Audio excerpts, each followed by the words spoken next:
Hello everyone and welcome back to the F2 show by Inside F2. The 2026 grid is starting to take shape now, and one of the drivers who's been announced for next year is Noel León, who will be stepping up to Formula 2 with Campos. Noel, welcome to the podcast and welcome to Formula 2. How are you?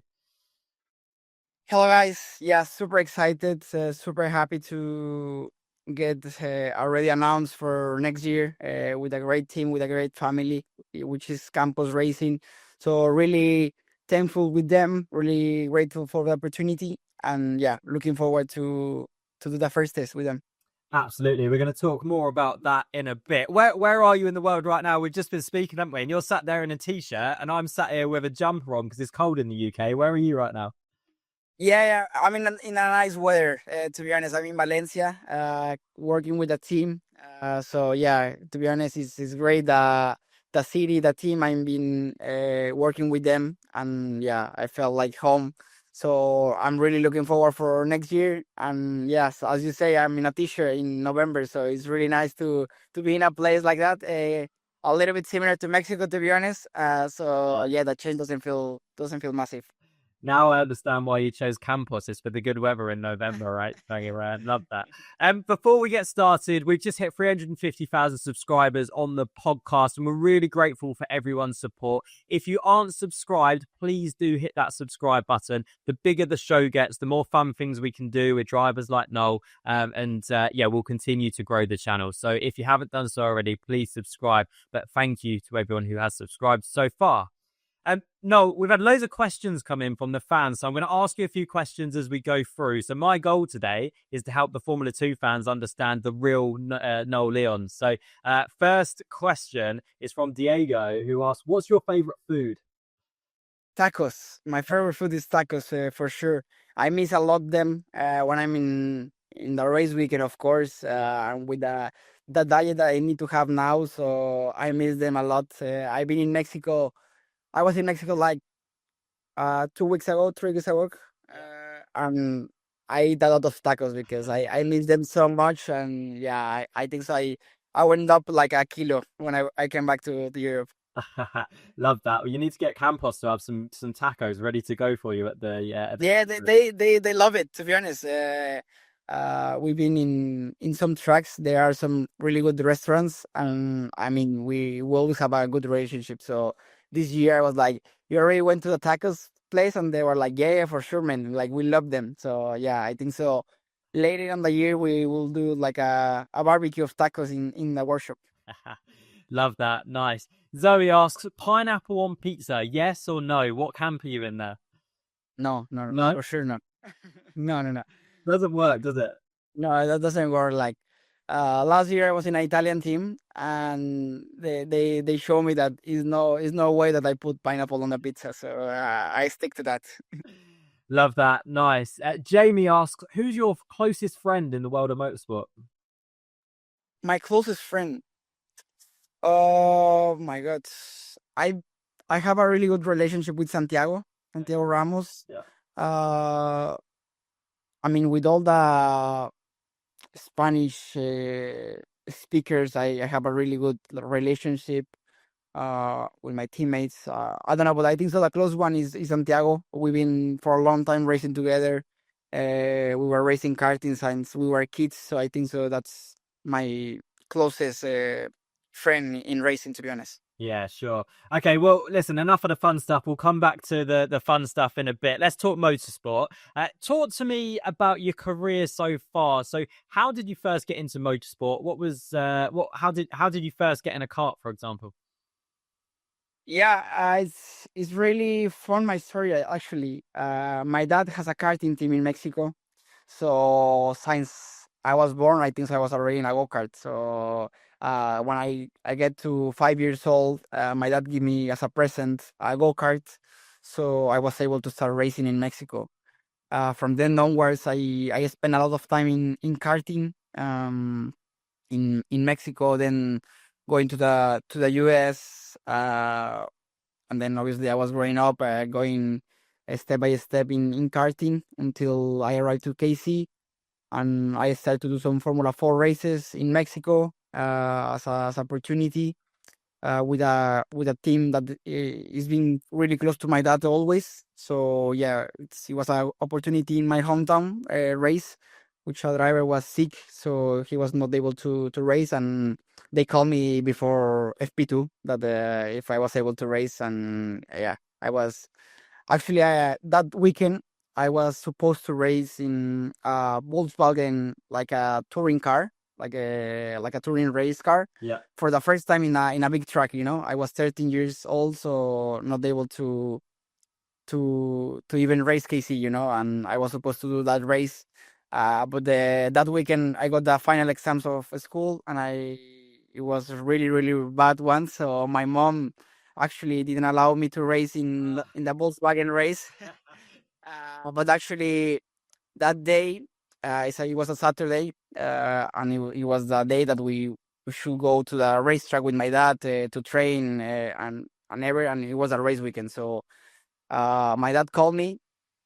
He told me, go out of your of your bed, take a shower, and come fast to the track, because there is opportunity that you might race the F4. So that was my first contact with Formula cars. It was a great weekend. I qualified P5, I think so. I finished top three all the races, and yeah, that was the first time that I went to Formula 4. Then the next year, I mean, in Mexico is a bit different, because the season goes on the winter and ends before summer or after summer. So it's a little bit offset compared to Europe. But later in that year, I raced and I was champion from Mexico, Formula 4 champion. Then at the same time, I was racing NASCAR Mexico, because I didn't have the money to go out of Mexico. So I was doing both stuff, and see which one was getting more opportunities and going through that way. For almost 2 years, I was doing the both at the same time. Next year, I did NASCAR. Yeah, I did NASCAR and Formula 4 in the United States. Yeah. That year was a really good one for me. I was champion in both NASCAR and F4. And then at the end of the year, I got the opportunity to become a Red Bull Junior driver. Yeah. And that's when I started my career in Europe. I went to Formula Regional in 2022. A tough year. Then I did Euro Formula Open. I was champion. Then my first year in Formula 3 with Bananas for Racing, which I finished P10. Actually, it was a really good year. Looking how was it the team? They've been struggling a little bit, and we make it a really good year. To be honest, I think so. I'm the I'm the guy. I don't know if I'm still with the driver with most points in Formula 3 with the team. I don't know, because this year for them it was a really strong one. So I don't know if I still.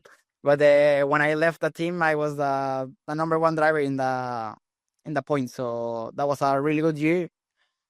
This year I joined Prema for Formula 3. Yeah. We struggled a little bit with the new regulations, but we could do two podiums, Silverstone and Monza. And yeah, this year I have the opportunity to race for Campus. I mean, next year, 2026. But yeah. Exactly. Let's break that down a little bit. So obviously FRACA, Formula Open, and then Formula 3 as well. What have you learned from those series that's going to help you in F2? What were some of the key learners, particularly early doors in FRACA, for example? What were some of the key things you learned?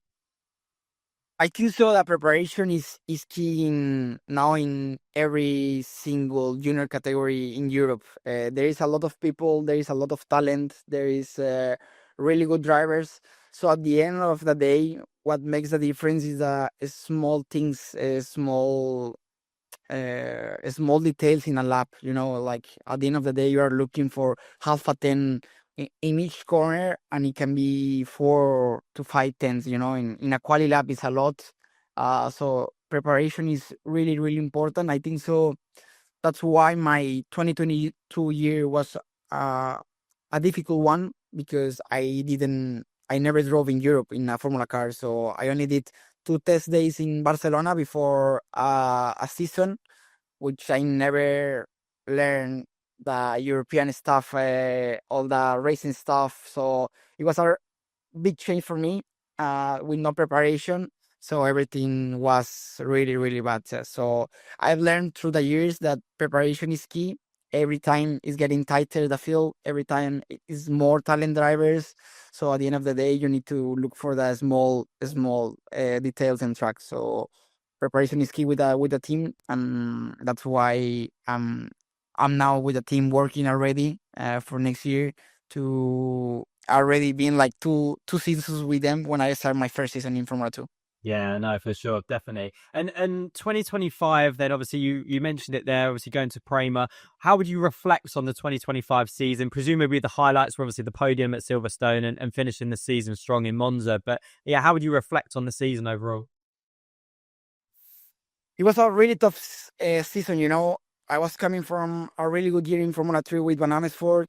Obviously, going through Prema was a lot of expectations with everybody, you know, like it was a new car. Last time that they changed the car was the team that dominated the championship for almost 3 years. So everything was looking really good. The first day of testing, I was P1, to be honest. So everything was looking really nice. Then I think so we went on the wrong way to develop the car, and that's why the first two rounds were really tough, especially Bahrain, Australia. We finished in P10, but I think so because it's a track where you don't test, where if you have experience, you can make a little bit of a step. We make it, but then when we arrived to Bahrain, everything was a disaster, and we struggled a lot for pace.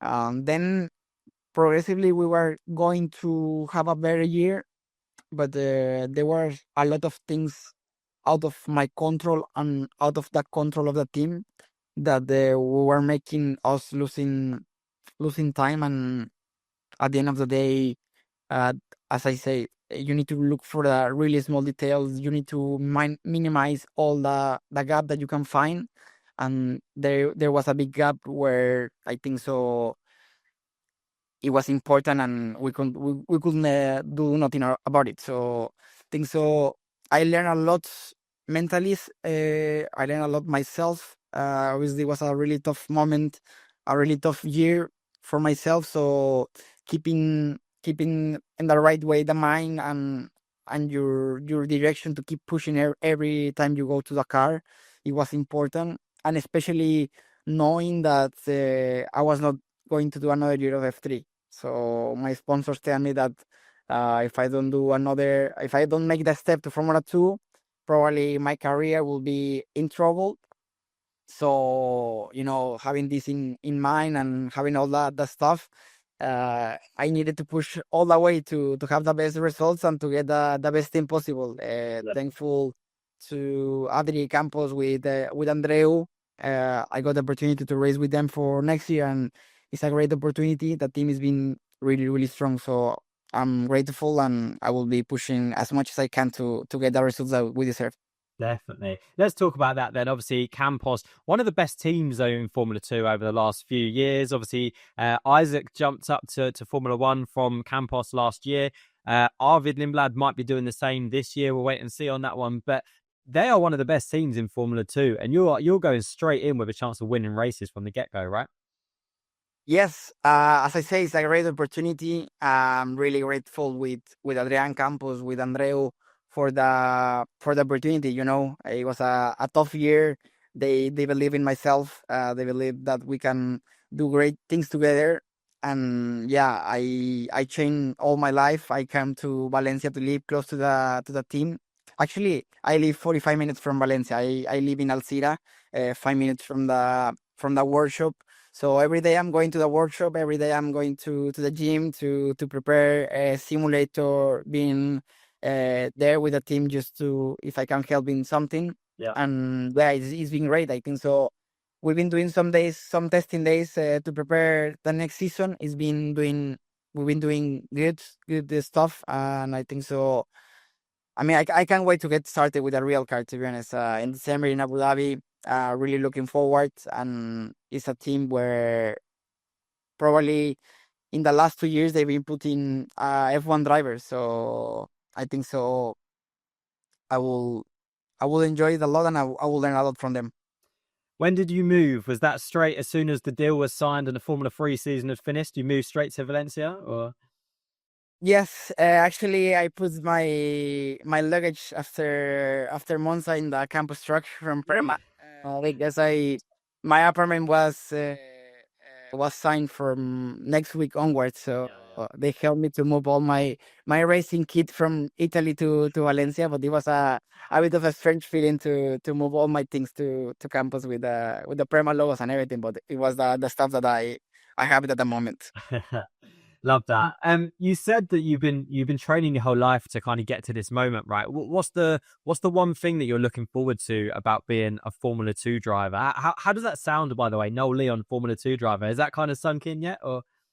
Yeah, it's I cannot believe, to be honest, like the first moment that the deal was signed, and I couldn't believe, like looking looking the year that I have, like my in my career was a really important moment, and the effort that my sponsors did to be in Prema this year and everything was a lot, like my family, my sponsors make it a big effort to make it happen. And going to the year, I was like, oh my god, my career is gonna end here with this bad season. So when I got the deal signed, I couldn't believe, because I was like, life is giving me a second chance to show that I'm capable of doing right things, and that's why I'm giving everything. I moved from Mexico to Valencia. I'm living here since after the last race weekend that I did this year. So yeah, I'm putting everything on the table to make it happen, to make it a good year, and to become a race winner and a top three in the championship for sure. Yeah, definitely. You're from Mexico. You've just mentioned that. Obviously, you moved from Mexico. We've had Rafa Villagomez, who's obviously Mexican as well. He's been on the F2 grid for the last few years. Have you spoken to him? Has he given you any advice as you move into F2? Not really. Obviously, I have a really good relationship with him. We were in the same team 2 years ago, and I've been racing with Rafa also for a long time. So yeah, we have a really good relationship. But I think so. We didn't spoke from when my announce was out. To be honest, I will see him in Abu Dhabi. But yeah, for sure, he will say something. Yeah, good. Love that. And your teammate for next year is going to be Nicolas Solov. We know that already. Both drivers for Campos have been announced. Yeah, obviously a good driver. He's done really well in F3 this year. Is that a good benchmark for you, someone to go up against? And that's going to be competitive between the two of you, right? Yeah, for sure. He's a great guy. He's really fast. Yes, as you say, he's been doing really good. He was second in the championship in F3. And he's been with Campus for many years. He was in F4 with them, F3, and always having a good result. So obviously, it's a really good teammate. He's a really good driver to have alongside for everything. So obviously, I think so. Our relationship now is really good through the races. Obviously, I think so. It's gonna get always more tight when we are pushing ourselves to the limits. But I think so. It's a really a strong uh, team, let's say. Yeah, definitely a good partnership, and I think you're both going to push each other on next year, aren't you? Which is great. So Yeah, yeah, of course, always to the limits. love that. Love that. Okay, what track are you most looking forward to going to next year? There's a few new ones for you, right? So Qatar, for example, and is Baku? You haven't done Baku before, have you? No, for me, it's Jeddah, new track, Qatar. Abu Dhabi. I will know it at the end of the year. Yeah. But I'm really looking forward for Jeddah, to be honest. It's a great track. It looks amazing. I love the street circuits. I always been good them. So my first night race in a street circuit. So I'm really looking forward, to be honest, to it. But yeah, to be honest, all the calendar is really good. Like all the calendar of F2 is amazing. So, but this track is the most I really looking forward.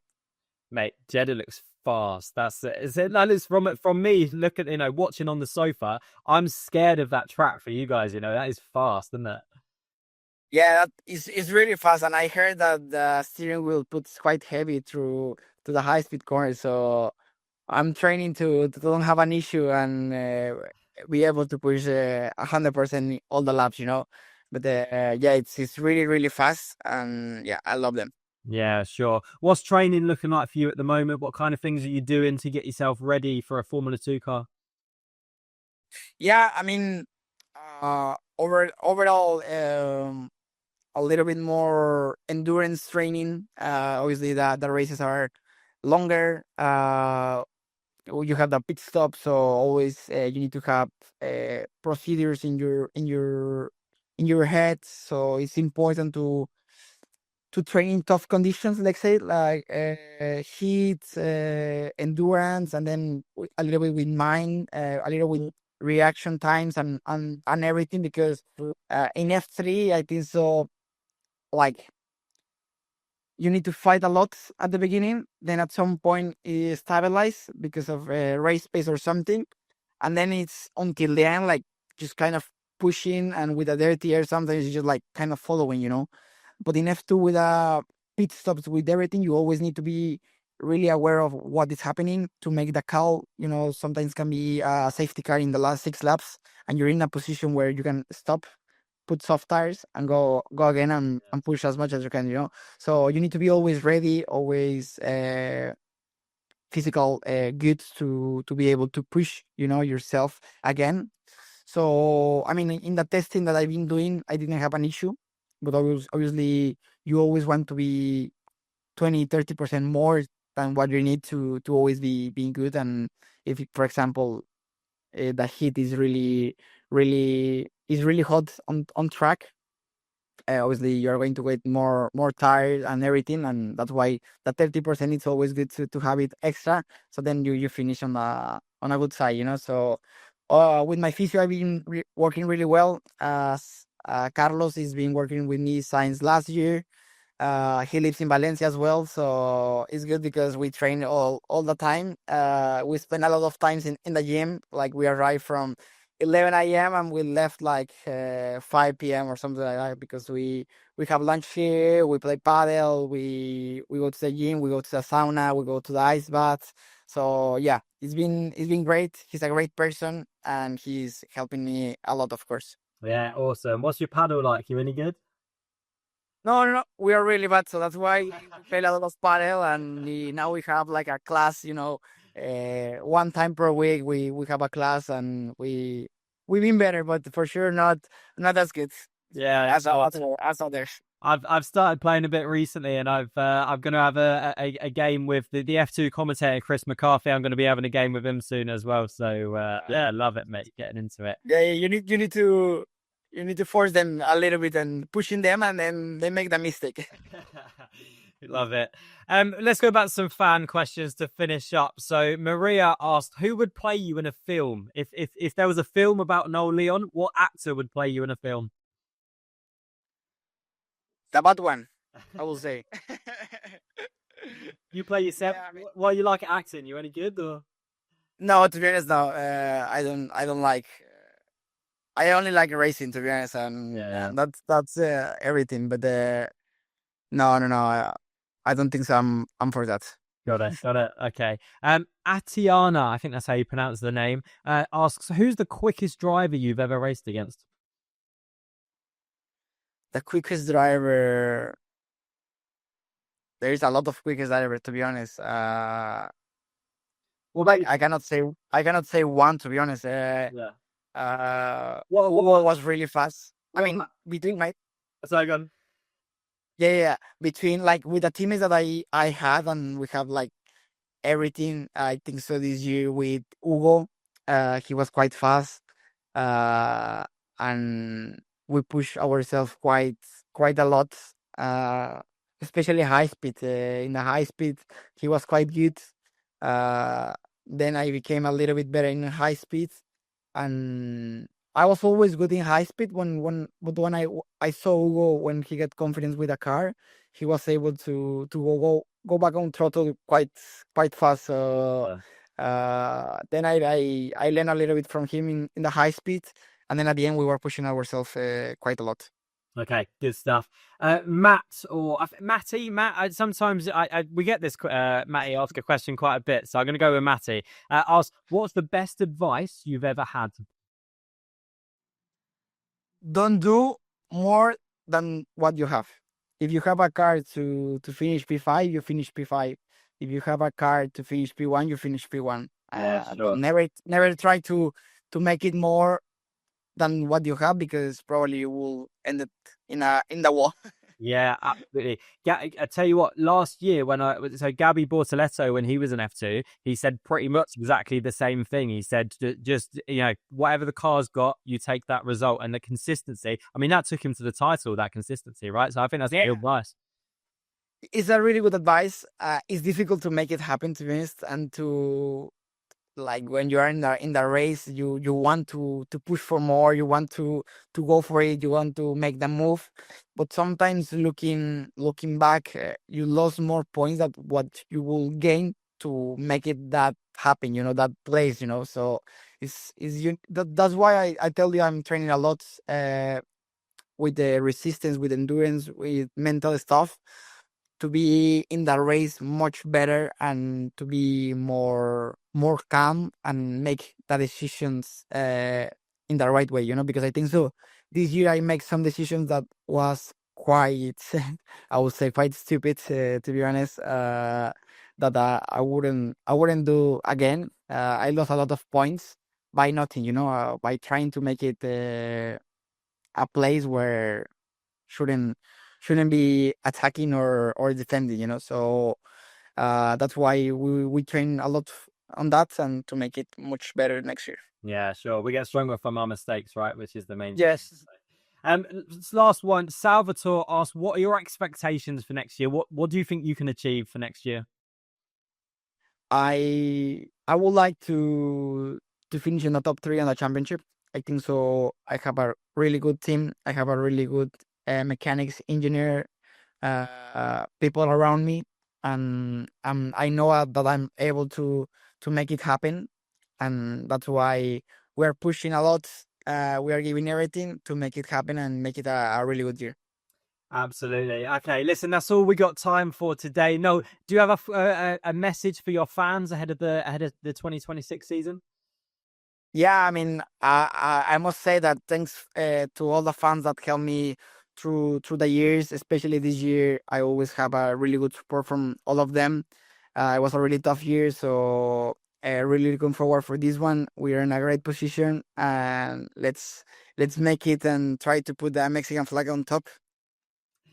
Love it. Listen, thank you for your time, Noel. Really appreciate it. And from all of us at Inside F2, we wish you the very best of luck for next season. Will you come back on at some point next season to talk about the season so far? For sure. I hope that when we talk next time, we can say that I did already some race wins or something really good on the season, and we will have a good time. Thanks to all the guys that watching the episode, and we'll see you next time. Amazing. Thank you, Noel. Nice one. And a reminder to you guys watching at home, you can watch all of our interviews with various drivers from up and down the Formula 2 grid on our YouTube channel. We've got interviews with Leo Fornaroli, with Jack Crawford, Sebastian Montoya, Josh Dirksen, many more. We've also got some drivers who are joining the grid for next season. Obviously, Noel is one of those drivers. Emo Fittipaldi, that interview is out now as well. You know what to do. Just make sure you subscribe to the YouTube channel, listen in on Spotify and Apple Podcasts to hear from your favourite driver. But from me, Fraser Ford, and all of us here at Inside F2, we'll see you next time.